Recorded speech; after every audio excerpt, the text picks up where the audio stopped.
Okay, I'm John Rollins, and I'm going to be talking to you today about citations, how to avoid plagiarism in particular.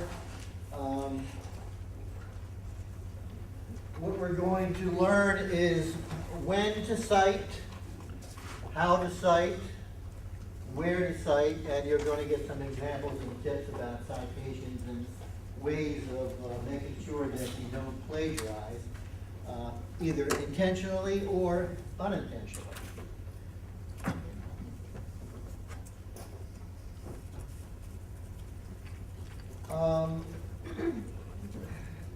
For those of you who are international students, you may find this to be a new concept to you.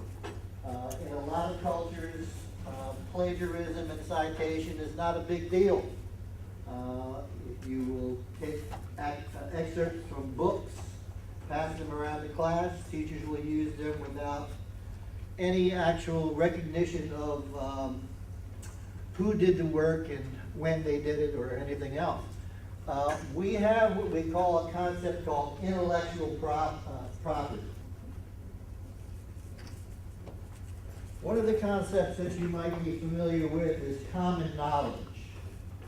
Common knowledge is something in a community of knowledge that is stated in 5 or more resources. It used to be 3. Then it went up, and I think to the a lot of sources now will tell you, in order to determine whether or not what you're writing is common knowledge, that means 1 and 1 is 2, or something that is just in every textbook that you might see, then it would be considered common knowledge. So, if it's known to educated people, or can be easily looked up, or appears in many sources, it's likely to be common knowledge and does not need to be cited. Okay? Is that true? Any questions about that? No? That's wrong. Anytime you make a direct quote, whether it's common knowledge or not, okay, and you're just using word for word quotations from a text, you have to cite that, even though it's common knowledge. If you paraphrase common knowledge, and you're not using the exact word in a particular text, then it does not have to be cited.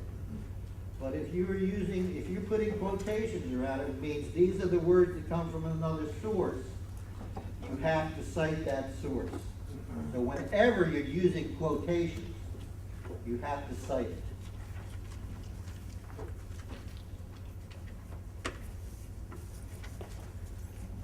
Okay, you provide a citation whenever your writing is based on someone else's work.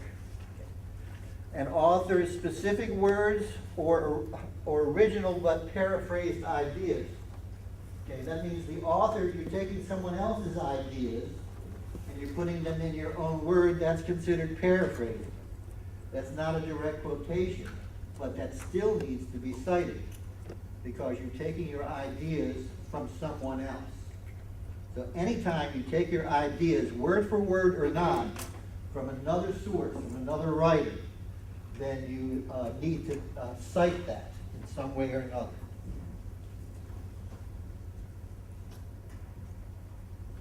Okay. How to cite? The best way to cite is to integrate your information into your text. You use direct quotes using phrases or sentences exactly as they appear in the source document. One of the things that we find in working with students is that they do not exactly copy the quotes word for word, punctuation for punctuation. It's tedious and it's time consuming, but it must be done exactly as it is put on the page. And another way to cite is to paraphrase. That's restating the original text accurately and thoroughly in your own words. Accurately and thoroughly are the key words here. Sometimes in translation, we lose meaning. the skill of paraphrasing is something that is acquired. Even native writers have difficulty sometimes paraphrasing. They lose meaning by in various different ways, which we'll see.